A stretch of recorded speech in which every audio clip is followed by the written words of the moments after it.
Kulungile asisale sezilima ziyetsheni.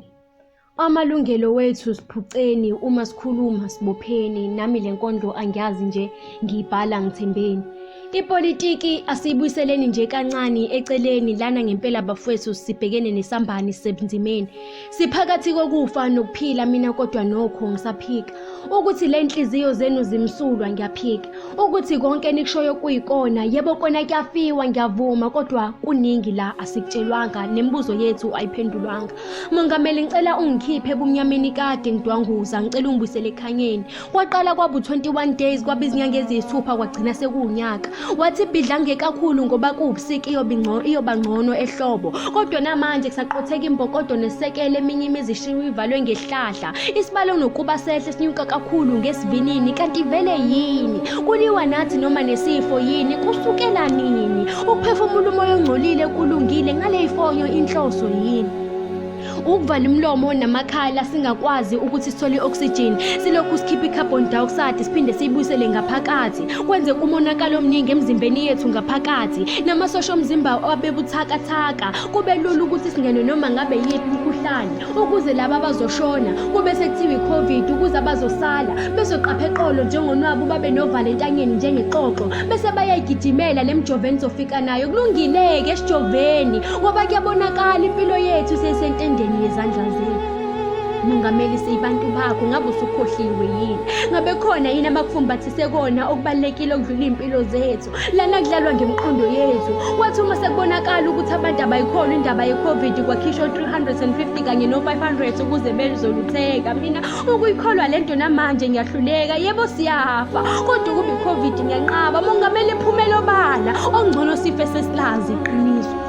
uJacob Zuma waphumelana esikhundleni. Ngabe khona yini owanqaba yena ukwenza? Unavusa amacala, wathi uma sephumile lawo macala wonke ashabalala, ngabe nanisebenzisa wona yini umenza umuntu omumbi kuthina? Kungabe khona yini wena okuvumile uJacob Zuma owayinqabile? Ngibuza ngoba izifo eziningi ngesikhathi sakhe sokubusa zasizizwa ngendaba, i-Ebola, i-swine flu. Mongameli angilwi, angikuphikisi futhi angikusoli ngalutho, ukuthi nginemibuzo nje eminingi engaphendulwanga.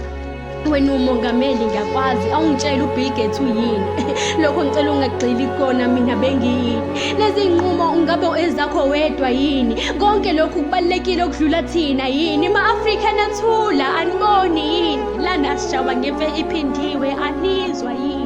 Sitshelwe nge-second wave ingakafiki, baze kanjani? Kuningi la sifihlelwe. Mongameli sitshela iqiniso, kunenani elifunayo yini? Siyaphungulwa noma laba abafayo bawumhlabelo abazosala yini? Sitshele, vela ngeke senze lutho, izandla zethu iboshiwe kanjalo nemiqondo enganikhona lana sebekholwa lokho enibafunza kona. Kunemibuzo engaphendulwanga.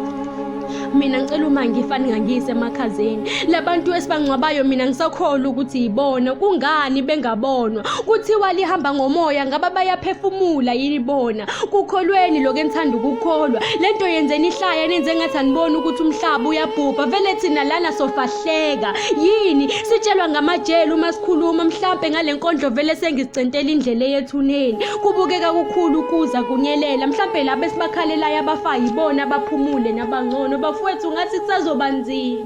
Mongameli yini indaba ungaphumeli obala, ukunyuluke konke okwaziyo ongasitshelanga kona, ukuze sizozilungiselela nathi hleze kube khona indlela esingakusiza ngayo. Ngabe kona unendaba yini nathi? Ngale sifa izinto eziningi sesiyaziphoqwa, kungathi ninecebo ngempilo zethu. Yebo, abanye bethu bayakholwa konke lokho enikushoyo ngemlomo yenu enibafunza kona, kodwa kufanele nikwazi abanye bethu izifonyo nibavale ngazo umlomo, hayi amehlo nemiqondo siyabona. Mongameli ngabe unendaba yini nathi? Unembeza wakho ngabuthini? Kulungile-ke asale sezilima zetsheni, ngamazwi wethu sibopheni kodwa sasivotile. Kwathiwa sinelungelo lokukhuluma, kungani satshiswa ngejele mase kufanele sikhulume? Kade zazifika izifo dlula abantu bekhuluma kodwa ngingaboshwa. Yindaba lana kunezinto esiphoqelelwayo kuzona. Ngabe khona yini ngempilo zethu enikuhlelile?